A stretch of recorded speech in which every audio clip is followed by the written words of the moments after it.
ভারতে সরকারি পরীক্ষার প্রশ্ন ফাঁস ও নিয়োগে অনিয়মের অভিযোগ ঘিরে টানা ছাত্র আন্দোলনের বড় প্রভাব পড়েছে জাতীয় রাজনীতিতে। আন্দোলনের চাপের মুখে কেন্দ্রীয় শিক্ষামন্ত্রী ধর্মেন্দ্র প্রধান পদত্যাগ করার পর বিরোধী শিবির আরও আক্রমণাত্মক অবস্থান নিয়েছে। কংগ্রেস নেতা ও লোকসভার বিরোধী দল নেতা রাহুল গান্ধী এবার সরাসরি দাবি তুলেছেন, বর্তমান সরকারকে বিদায় জানানোর সময় এসেছে।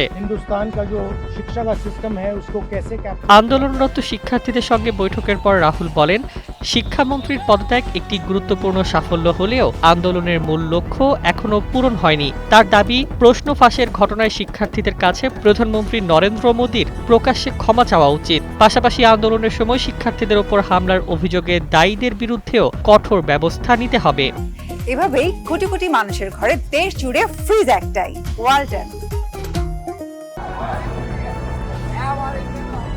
শুধু শিক্ষার্থী নয়, কৃষক, শ্রমিক, বেকার তরুণ এবং সাধারণ মানুষের প্রতিও আহ্বান জানিয়েছেন রাহুল। তিনি বলেন, গণতান্ত্রিক ও সাংবিধানিক পথেই অন্যায়ের বিরুদ্ধে ঐক্যবদ্ধ হতে হবে এবং ভয়কে জয় করতে হবে। অন্যদিকে পদত্যাগের ব্যাখ্যায় ধর্মেন্দ্র প্রধান জানিয়েছেন, শিক্ষার্থীদের ভবিষ্যৎ সুরক্ষা রাখা এবং চলমান পরিস্থিতিকে কোনো অপশক্তি যেন কাজে লাগাতে না পারে, সে কারণেই তিনি দায়িত্ব ছেড়েছেন।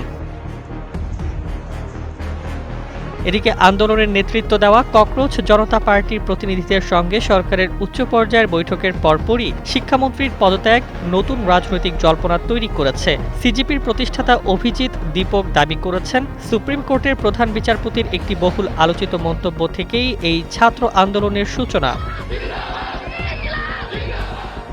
রাজনৈতিক বিশ্লেষকদের মতে, শিক্ষামন্ত্রীর পদত্যাগ বিরোধী রাজনীতিকে নতুন গতি দিলেও সরকার পতনের প্রশ্নটি এখনও রাজনৈতিক বক্তব্যের পর্যায়ে রয়েছে। শেষ পর্যন্ত পরিস্থিতি কোন দিকে যাবে তা নির্ভর করবে জনসমর্থন, সংসদের সমীকরণ এবং আগামী দিনের রাজনৈতিক ঘটনা প্রবাহের ওপর। Desk report, Bangladesh bulletin.